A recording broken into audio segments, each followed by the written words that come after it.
जय श्री कृष्ण दोस्तों। आज मैं आपको शर्तिला एकादशी की व्रत कथा सुनाने वाली हूँ।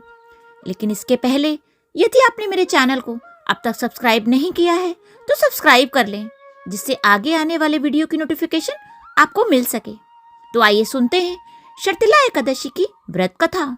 एक दिन देवर्षि नारद ने भगवान श्री कृष्ण से पूछा, हे प्रभु, आप तो भक्त वात्सल्य हैं, कृपया मेरा प्रणाम स्वीकार करें। हे माधव, कृपया मुझे शर्तिला एकादशी के महात्म्य और इस व्रत को करने से क्या फल प्राप्त होता है उसका वर्णन कह सुनाएं। नारद मुनि की जिज्ञासा को सुनकर परम भगवान श्री कृष्ण ने कहा, हे मुनि श्रेष्ठ, शर्तिला एकादशी के विषय में मैं एक सत्य घटना का वर्णन आपको सुनाता हूँ, सो ध्यान पूर्वक सुनिए। एक समय की बात है जब धरती पर एक वृद्ध ब्राह्मणी रहती थी। वे अत्यंत भक्ति भाव से और अपने इंद्रियों को नियंत्रित करके मेरी पूजा करती थी। वे श्रद्धा पूर्वक सभी व्रत और उपवास का भी पालन करती थी, लेकिन केवल एक कार्य जो उसने कभी नहीं किया था वह था ब्राह्मणों और देवताओं को दान देना। जब मैंने यह देखा तो मैंने सोचा, इस स्त्री ने यज्ञ और तपस्या के माध्यम से स्वयं को शुद्ध कर लिया है, इसलिए अवश्य यह मेरे धाम में वापस आने के लिए योग्य है। लेकिन बैकुंठ में आने के बाद भी यह तृप्त नहीं हो पाएगी। यह सोचकर उस ब्राह्मणी की परीक्षा लेने के लिए मैं पृथ्वी लोक में एक ब्राह्मण के रूप में आया और भिक्षा मांगने के उद्देश्य से मैं उस स्त्री के घर में जा पहुंचा। मुझे देखकर उस स्त्री ने पूछा, सच सच बताइए, आप कौन हैं और किस उद्देश्य से यहाँ आए हैं?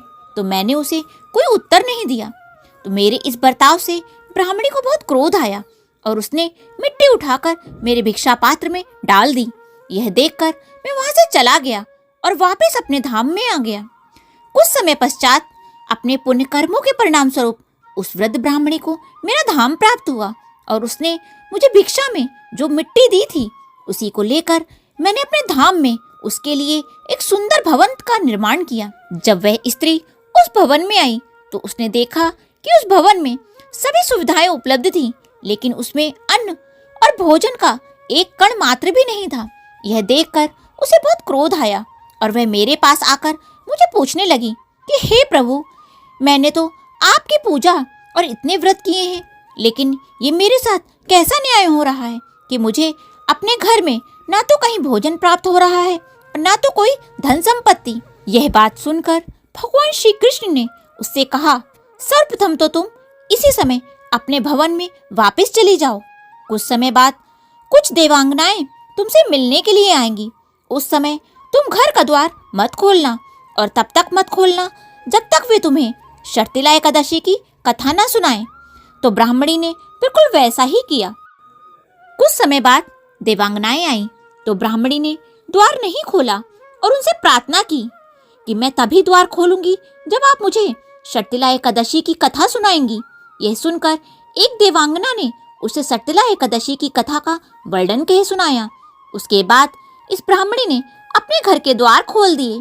देवांगनाओं के मुख से शर्तिला एकादशी की कथा का वर्णन सुनकर उस ब्राह्मणी ने श्रद्धा पूर्वक शर्तिला एकादशी का पालन किया और उसके परिणाम स्वरूप उसके घर में अन्न, धन और धान्य की समृद्धि लहराने लगी। कथा का समापन करते हुए भगवान श्री कृष्ण ने नारद जी से कहा, हे देवर्षि नारद, जो व्यक्ति भौतिक इच्छाओं के साथ शर्तिला एकादशी का पालन करता है उसे वास्तविक फल प्राप्त नहीं होता। इसलिए प्रत्येक व्यक्ति को निस्वार्थ भाव से शर्तिला एकादशी का पालन करना चाहिए। श्रद्धानुसार ब्राह्मणों व वैष्णवों को तिल भोजन और कपड़े का दान करना चाहिए। जो संवाद नारद मुनि और श्री कृष्ण के बीच हुआ था उसे अब पुलत्स मुनि और दालभ ऋषि दोहरा रहे हैं। एक बार दालभ ऋषि ने पुलत्स मुनि से पूछा, हे ऋषिवर, जब जीवात्मा भौतिक प्रति के संपर्क में आती है तब वह पापमय कार्य करना प्रारंभ कर देती है। भौतिक प्रकृति के वशीभूत होकर जीवात्मा ब्राह्मण हत्या का पाप भी कर बैठती है। तो ऐसी जीवात्मा को नरक से बचाने का उपाय क्या है? दालभ ऋषि का प्रश्न सुनकर पुलत्स मुनि ने कहा, हे मुनि श्रेष्ठ, आपने मुझे अत्यंत उपयुक्त प्रश्न पूछा है।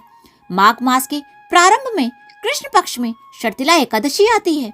इस समय के दौरान व्यक्ति को अपनी इंद्रियों को नियंत्रित करके परम भगवान श्री कृष्ण की पूजा करनी चाहिए।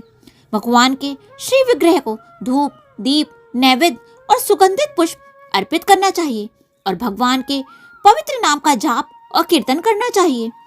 रात्रि में जागरण करके दूसरे दिन प्रातः ब्रह्म मुहूर्त में स्नान आदि के पश्चात भगवान श्री हरि की पूजा अर्चना करनी चाहिए और योग ब्राह्मणों को दान भी करना चाहिए। इस एकादशी में तिल के दान का विशेष महत्व है। इस प्रकार शर्तिला एकादशी के महत्व का वर्णन करके पुलत्स्य मुनि ने आगे भगवान श्री कृष्ण और नारद मुनि में हुए संवाद को कह सुनाया। बोलो श्री कृष्ण भगवान की जय।